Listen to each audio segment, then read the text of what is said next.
रवि, अजय, मीरा और सोनिया 4 घनिष्ठ मित्र थे जिन्हें रोमांचक यात्राओं का शौक था। एक दिन उन्हें एक पुराने दस्तावेज के टुकड़े मिले जिसमें एक प्राचीन मंदिर का जिक्र था। यह मंदिर गहरे जंगल में स्थित था और कहा जाता था कि वहां एक बहुमूल्य खजाना छिपा हुआ है। उनकी जिज्ञासा ने उन्हें इस रहस्यमयी यात्रा पर निकलने के लिए प्रेरित किया। वे आवश्यक सामान लेकर जंगल की ओर बढ़ चले, लेकिन उन्हें इस बात का अंदाजा नहीं था कि यह सफर इतना सरल नहीं होने वाला था। जैसे जैसे वे जंगल में आगे बढ़ते गए, रास्ते और भी घने होते गए। चारों ने महसूस किया कि कोई उनकी हर गतिविधि पर नजर रख रहा था। अचानक झाड़ियों में हलचल हुई और एक बड़ा काला साया उनकी ओर बढ़ा। यह एक विशाल रहस्यमयी प्राणी था जिसकी आंखें चमक रही थीं।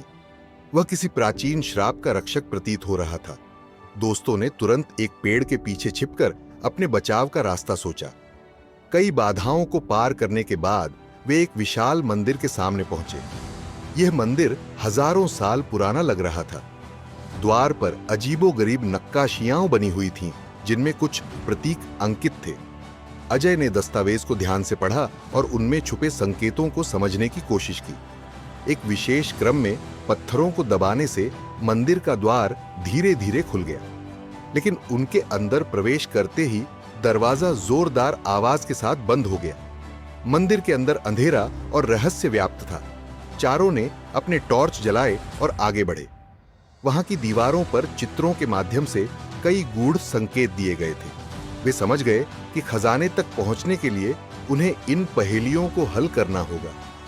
मीरा ने पहली पहेली को हल किया, जिससे एक गुप्त मार्ग खुल गया, लेकिन इसके साथ ही अचानक मंदिर के अंदरूनी हिस्से में हलचल होने लगी। जैसे ही वे आगे बढ़े, एक पुरानी मूर्ति जीवंत हो उठी। वह मंदिर के श्राप की रक्षा करने वाला संरक्षक था।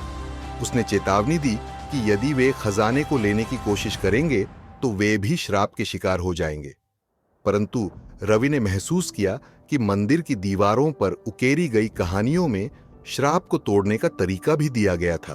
उसे समझ में आया कि यदि वे मंदिर की एक विशेष वेदी पर दीप जलाएंगे और मंत्र पढ़ेंगे तो श्राप खत्म हो सकता है।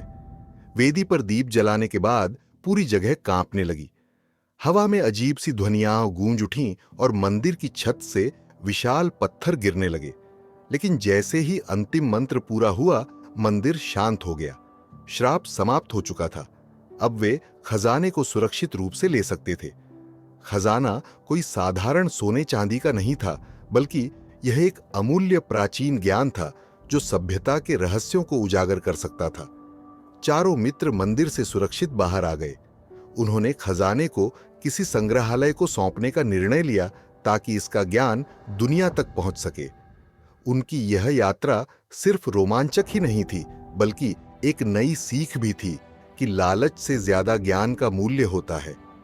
अब उनके मन में एक ही सवाल था, क्या यह उनकी आखिरी रोमांचक यात्रा थी या फिर कोई और रहस्य उनका इंतजार कर रहा था?